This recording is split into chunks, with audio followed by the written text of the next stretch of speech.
What's the one thing that all great writers have in common? They all learn from their mistakes. Whether you're full-time, part-time, or just starting out, this Great Writers Learn miniseries will give you a behind-the-curtains look at two independent authors and the struggles they've faced along the way. You can shortcut the success of your career by learning from their blunders. Welcome to Great Writers Learn, with your hosts, best-selling authors Daniel Willcocks and John L. Monk. Hello and welcome to Rights and Wrongs, a Great Writers Learn mini-series in which we explore the behind the scenes of author craft, take a retrospective look at some of the biggest mistakes that we've made, and share fundamental lessons learned so that you can learn from our errors and accelerate your author career. My name's Daniel Willcocks, and with me every single week is the wonderful John L. Monk. Hello, John. Hey, how you doing, man? Doing fantastic, thank you. How are you? Oh, I'm pretty darn good. Beautiful. Just doing some writing today. Nearing 100,000 words on my latest project, a lit RPG book, follow-up to my series called Mythian. Yes. Yeah. That's exciting. Yes. Yeah. Today we're going to be exploring the topic of book covers, sharing some of our own personal mistakes and errors that we've learned to avoid by watching others. So, John, what can you tell us about the rights and wrongs behind book covers or cover art? Okay, everybody's probably sick of hearing it, but obviously don't do your own cover art unless you're like a really good artist. And even then, doctors don't take, their own advice. If they're smart, they go to other doctors. But what it is, you really want to just sort of think about what it is book covers do.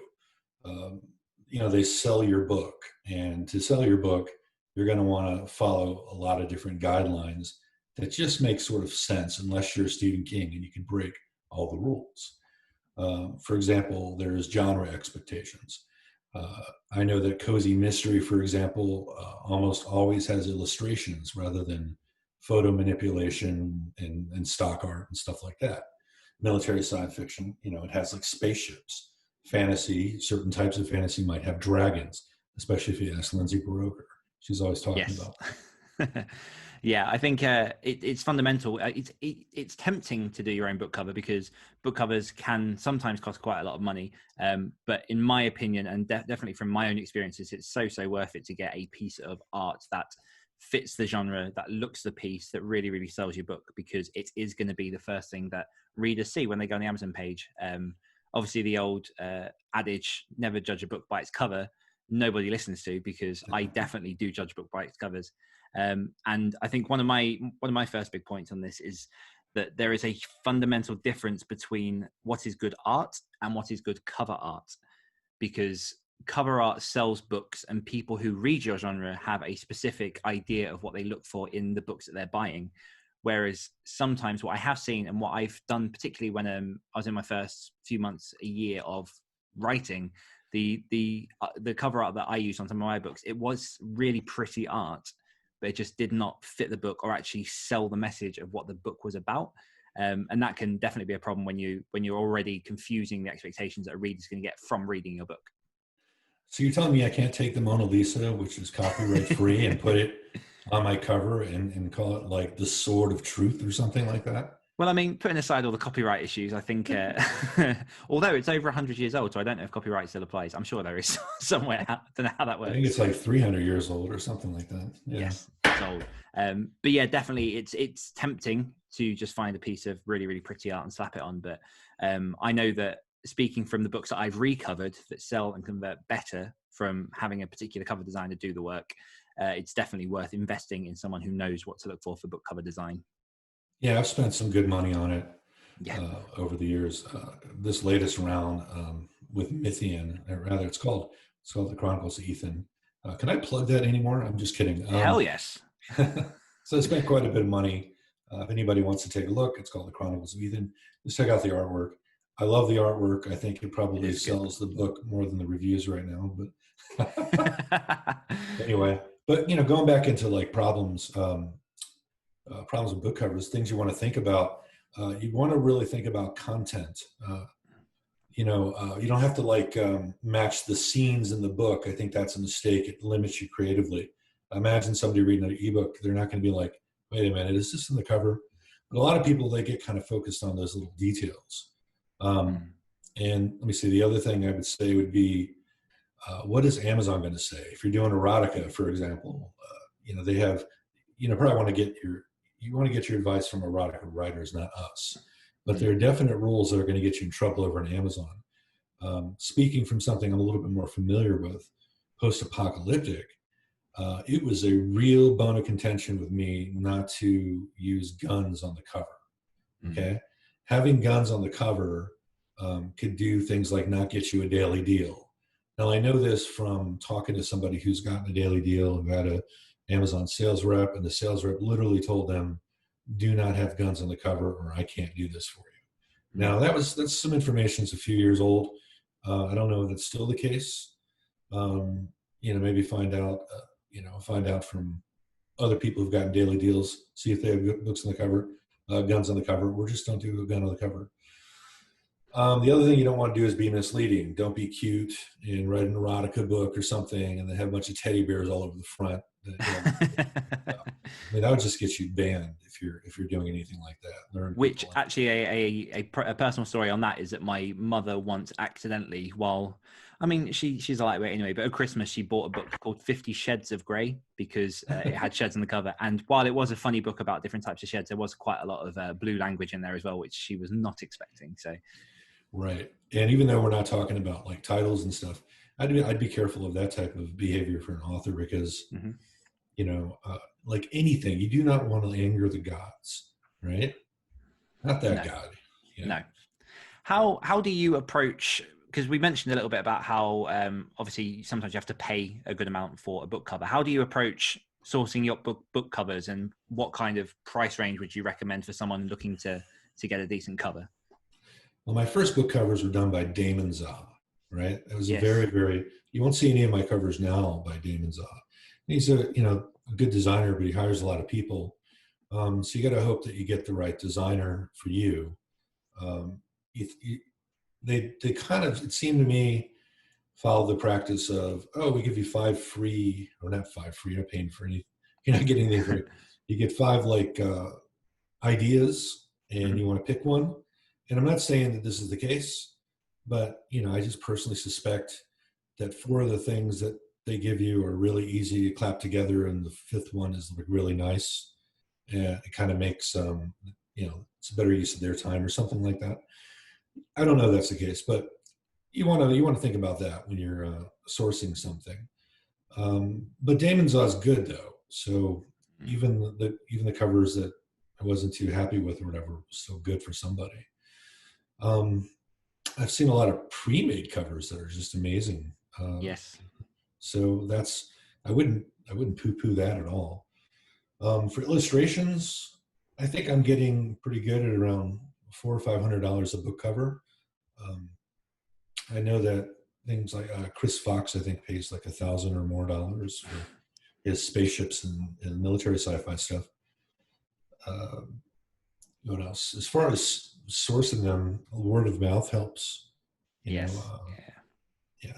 that's the kind of thing. And then you build up. And when you get a good cover designer, you really want to cultivate them. You want to be very careful with them and be nice, and don't pester them too much. Don't constantly go back and forth about that very, very special shade of green that you're just going for. Yes. And the other thing I would probably say is, if you're writing a 10-book series and you want continuity and you're going to write it and you have the money, maybe buy all those book covers up front. Because at least in my case, I had an amazing book cover artist, somebody I just never want to give up, but she doesn't do it anymore. I think she's only doing prefab stuff while she does kind of her pre-made covers while she does the rest of her life. She's not going back and forth with authors anymore. So like the 3rd book of my series, Hell's Children, plug. No, it's I probably have to rebrand the whole thing or try to find somebody. Oh, and that's one more thing. I'm going to talk. I'm sorry, I'm filibustering, but no, that's what you're here for. Yeah, well, when you're working with a person, you are worried that they will maybe stop making covers and you can't get that 3rd book in your series. All you have to do is, when you buy those first 2 or the first one, get the fonts from them. Tell them, hey, what are the fonts that you used? And you can get those fonts from them. And then if you can find a talented cover artist, they can replicate the work of your cover artist. Yeah. I had this done once before too. It wasn't too bad. Yeah. No, I pretty much with every cover art that I get now, I ask specifically for the source files as well. And not necessarily, I mean, I'm a bit of a dabbler in Photoshop anyway, so I can manipulate cover art enough to make social media ads and things as well. But it's definitely worth, even if it's an additional $30, $40, $50, just, I highly, highly recommend getting those source files, because if you don't have the individual layers and the individual makeup of that cover art, and like you say, you then lose that cover artist, you're stuck. You can't do anything with it. But if you know someone who is good with Photoshop or manipulating or whatever the program is that they use, then at least you've got some chance of being able to reuse that material or edit it or tweak it or do whatever it is you want to do with it. And one thing that you raised there as well, I think there's definitely a method and a approach to working with designers, because like you say, I think a lot of people can get really eager in terms of nudging designers. And if you've got a good designer, you shouldn't have to nudge them in the first place, because they should be communicating with you. Right. But if you do find yourself in that position, there is a particular way to work with designers. You have to be patient for one, as long as they're inside the deadlines that they've told you that they're going to reach, and make sure that you know what those deadlines are up front, because the worst thing you can do is say to someone, design me a cover, and they'll go, okay, take your money, and then you just don't know when that's going to come in. That's right. And there's a level of clarity, and there's a particular way in which you need to communicate in your design brief. Be clear on what it is you want. Make sure that you know what your idea is up front, because if you've got some half-assed idea of what your book's going to be, and then you get your art back and you're happy with it, but realize that's not actually the book you're writing when you're 3 months down the line into it, then that's your mistake and not the designer's. And also, you in your head will have a very, very specific idea potentially of what your book cover will be. The designer does not. And as much as you try every method, I mean, I personally, I'll plug one of my books here, The Rot. No, it wasn't The Rot. Yes, it was. It was The Rot. No, it was Lazarus Enter the Dead Space. We went through 99 designs to just, number one, see what all the fuss was about to try and get a book cover. And we got a good book cover in the end. But the thing that fascinated me was that's a process for anyone who hasn't used it, where you basically upload your design brief, and a whole pool of designers who fancy doing the project chip in, and they give you ideas. You pick the ones that you like, and you narrow them down through rounds until you've picked your final cover design. And one thing I realized very quickly was that if you're not clear in your design, people will go in every single direction. And so much of the stuff that came back, I suddenly went, oh, I didn't mention that. That's why it's come back in a way that I'm not happy with. And you have to really sort of narrow it down and communicate with those designers. But, you know, it's a job for them too. And they will charge for each round of edits if it starts pushing. So know as much as you can up front. And one thing that I advise to do, that I've done with my designers ever since, is I will find at least 10 covers that are similar to the feel and the theme of what I want, and then use them as inspiration, as guidance. Not that I don't trust the designers to do that, but I know what it is I'm looking for. So I give them some kind of ballpark in which to aim the design at. Right. Now, as far as 99 Designs is concerned, I would say that cover art is a definite specialized type of art. It takes a certain kind of mind to understand what's cool and what's catchy, and what really is going to sell. And, so you don't really know what you're getting with 99 Designs, although I think it's cool that you used it. I used it for a YouTube channel. Nice. And I had to tell them absolutely everything about the specs required for a YouTube banner. Those YouTube banners are, first off, they're huge. Yes. And they're made, you got to make them big, and they got to make them smaller, and then smaller and smaller and smaller for all the different devices. Mm-hmm. And so this is stuff that none of the designers understood. No, we got a lot of really good, again, art. And there's a few sort of things that I was like, I'd love to have that as an exclusive poster, as an extra giveaway, but it's just not a cover. And then Right. we got lucky in the end, and we were happy with one of the ones we got. But I agree, a lot of the designs that came back were just general art as opposed to book covers. Right.